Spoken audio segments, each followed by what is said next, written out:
મિત્રો, પ્રોગ્રેસ કિચનમાં આપણું સ્વાગત છે।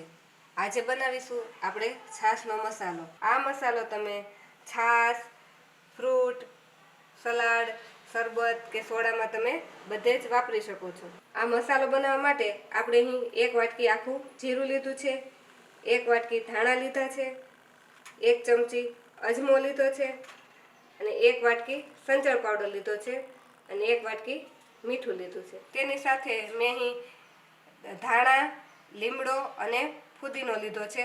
આ બધી જ વસ્તુને મેં છાંયડે 3 દિવસ માટે સૂકવવાથી તે આવું એકદમ ડ્રાય થઈ જાય છે।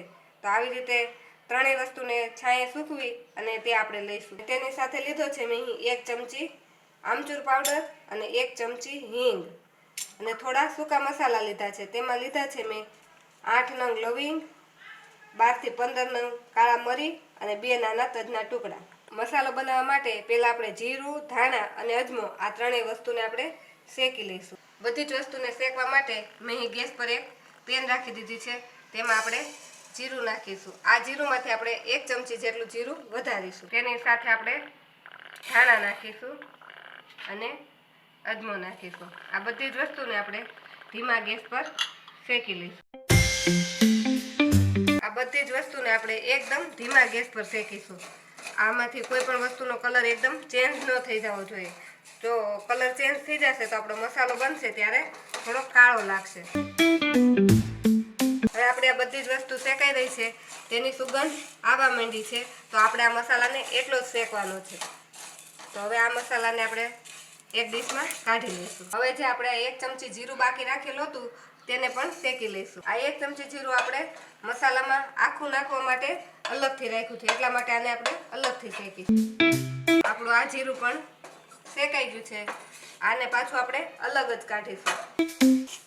આપણા લીમડાના પાન પણ સારી રીતે ડ્રાય થઈ ગયા છે, તો હવે આપણે ગેસની ફ્લેમને બંધ કરી દઈશું અને આ ગરમ ગરમ હોય ત્યાં જેમાં આપણે સૂકવેલા ધાણા પણ નાખી દઈશું અને ફુદીનાનો પાવડર પણ નાખી દઈશું।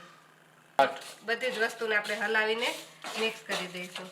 જો આ બધી જ વસ્તુને આપણે થોડી ગરમ કરી લઈશું એટલે આપણો મસાલો લાંબો સમય સુધીમાં આ બધી જ વસ્તુ આપણું મીઠું ગરમ હોય ત્યાં એમાં નાખીશું એટલે એમાં થોડો પણ ભેજ હશે તો એ બધો નીકળી જશે અને આપણો મસાલો લાંબો સમય માટે સારો રહેશે। હવે આ બધી જ વસ્તુને પણ આપણે એક ડીશમાં કાઢી લઈશું। હવે આ બધી વસ્તુને થોડી ઠંડી થવા દઈશું। આપણા ધાણા અને જીરું સારી રીતે ઠંડા થઈ ગયા છે અને તે એકદમ ક્રન્ચી પણ થઈ ગયા છે। જો તેને આપણે હાથેથી આ રીતે દબાવીએ તો પણ તેનો પાવડર થઈ જાય છે। તો હવે આ બધી જ વસ્તુને આપણે એક મિક્સરની જારમાં પીસી લઈશું। આપણે આ બધી વસ્તુ પીસાઈ ગઈ છે, હવે આપણે તેને ચાળી લઈશું।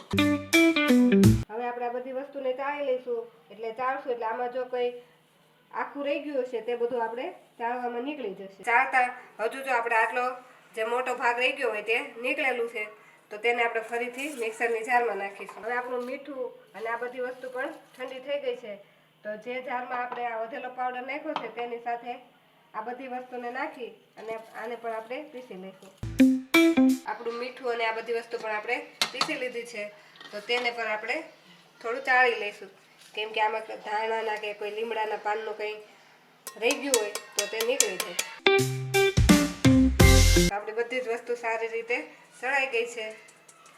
હવે આ બધી જ વસ્તુને આપણે મિક્સ કરીશું। હવે આની સાથે આપણે જે આમચૂર પાવડર લીધો હતો 1 ચમચી તે નાખીશું અને 1 ચમચી નાખીશું હિંગ અને આપણે શેકીને જે 1 ચમચી આખું જીરું રાખ્યું હતું તે પણ હવે આપણે આની સાથે મિક્સ કરી દઈશું અને આ બધી જ વસ્તુને આપણે મિક્સ કરી દઈશું। આખું જીરું આપણે છાશના મસાલામાં નાખીશું તો એનો ટેસ્ટ ખૂબ જ સારો આવશે। આપણો મસાલો બની રહ્યો છે તો આપણા આખા જ કિચનમાં મસાલાની સુગંધ આવી રહી છે। આ છાશનો મસાલો ગરમીમાં આપણે શરીરને ઠંડક આપે છે અને પાચન શક્તિ પણ વધારે છે।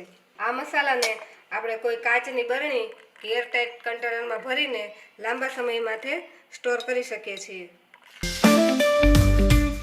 આ મસાલો આપણે ઘરમાં રહેલી બધી વસ્તુમાંથી જ બનાવી શકીએ છીએ। જો તમે આ રીતે ઘરે મસાલો બનાવો તો બજારમાં મળતા મસાલા કરતાં તે ઘણો સસ્તો તૈયાર થાય છે।